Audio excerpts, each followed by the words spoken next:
तो इस वक्त ज़्यादा जानकारी के लिए हमारे चैनल हेड अजीत प्रताप हमारे साथ जुड़ चुके हैं। अजीत जी, जिस तरीके से सीएम योगी आदित्यनाथ ने प्रियंका गांधी वाड्रा पर निशाना साधा है, तो आपका क्या कुछ कहना है इस पर? देखिए, बिल्कुल सीएम योगी ने प्रियंका गांधी पर निशाना साधते हुए यहाँ तक कह दिया कि कल कांग्रेस की एक नेत्री जो है वो संसद में फिलिस्तीन का बैग लेकर घूम रही थी, जबकि हम यूपी के नौजवानों को इजराइल भेज रहे हैं। यूपी में अब तक लगभग 56,000 से अधिक युवा इजराइल गए हैं और निर्माण कार्य के लिए जहां उन्हें रहने खाने की फ्री व्यवस्था और 1.5 लाख महीने की तनख्वाह भी मिल रही है।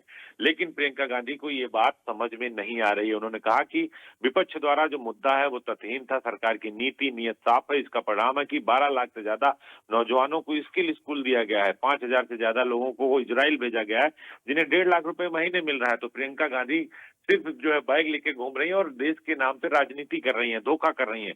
मुख्यमंत्री ने कई सारे सवाल खड़े किए। उन्होंने कहा कि जब जब इस तरह का मसला आता है तो कांग्रेस का रवैया ऐसे ही रहता है जो देश विरोधी होता है।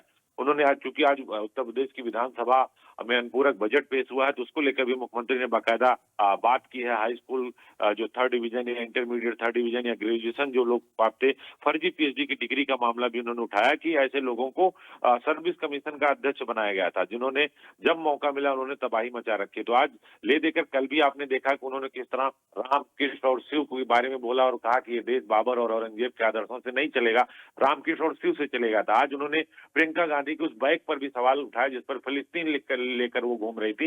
यानी आप देश के साथ नहीं है, आप देश के खिलाफ हैं। अगर हिंदुस्तान इजराइल के साथ है तो आप फिलिस्तीन के साथ खड़े हो जाएंगे, अगर हिंदुस्तान रूस के साथ है तो आप यूक्रेन के साथ खड़े हो जाएंगे, आप पाकिस्तान की नीतियों की बात करेंगे। तो योगी आदित्यनाथ ने बिल्कुल अपना रुख, कल भी कड़े तेवर में थे और आज भी उन्होंने अपना रुख और तेवर दोनों साफ कर दिया है। क्योंकि देखिए, आज वहां one nation one election bill पेश हो रहा है सदन में और प्रियंका गांधी फिलिस्तीन का बैग लेकर कल से घूम रही थी, आज उन्होंने दूसरा बैग ले लिया। तो आप इस तरह से अपने रंग चोले नहीं बदल सकते। योगी आदित्यनाथ का सीधे तौर पर यही कहना था और ये कहना था कि प्रियंका गांधी जैसे नेताओं को अभी भी देश के बारे में बात करनी चाहिए, देश के हित की बात करनी चाहिए। यहाँ हम इजराइल में लोगों को भेज रहे हैं, नौजवानों को भेज रहे हैं और ये फिलिस्तीन का बैग लेके घूम रही है। जी अजीत जी, जिस तरीके से आपने वन नेशन वन इलेक्शन पर भी कहा, तो आज बिल पेश किया गया था जिसके पक्ष में 220 वोट पड़े हैं, लेकिन वहीं विरोध भी हुआ है। क्या लगता है कि दोबारा इस पे वोटिंग होगी? देखिए, बिल्कुल ये वन नेशन वन इलेक्शन देश के लिए जरूरी है और 220 वोट पड़े हैं। इसको लेकर हम केंद्रीय गृह मंत्री अमित शाह ने भी कहा कि जो लोग वोट नहीं डाल रहे उनको पर्ची दे दीजिए। अब देखिए, जो बिल है इसको पारित होना लोकसभा और जो है राज्यसभा से। अब इसको जो लोकसभा अध्यक्ष है या वहाँ जो पीठासीन जो अधिकारी हैं वो इसको तय करेंगे इस पे किस तरह से आगे प्रक्रिया ये बढ़ेगी। लेकिन इसको लेकर अब देश में सियासत शुरू हो रही है और ये सियासत आगे भी चलेगी।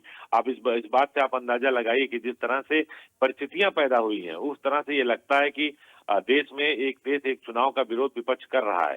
तो ऐसा नहीं होना चाहिए। हालांकि लोकसभा में एक राष्ट्र एक चुनाव विधेयक को स्वीकार समर्थन में 269 वोट पड़े हैं और विरोध में 198 वोट पड़े हैं।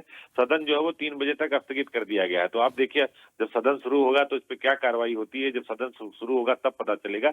लेकिन हाँ, ये जरूर कहा जा सकता है कि जिस तरह से इंडिया गठबंधन इसका विरोध कर रहा है, अखिलेश यादव ये कह रहे हैं कि इस बिल से वन नेशन वन इलेक्शन अगर आ गया तो देश तानाशाह की तरफ जाएगा। उन्हें अपने अस्तित्व पर खतरा लग रहा है और क्षेत्रीय दल इसलिए विरोध कर रहे हैं कि क्षेत्रीय दलों का अस्तित्व खतरे में पड़ जाएगा।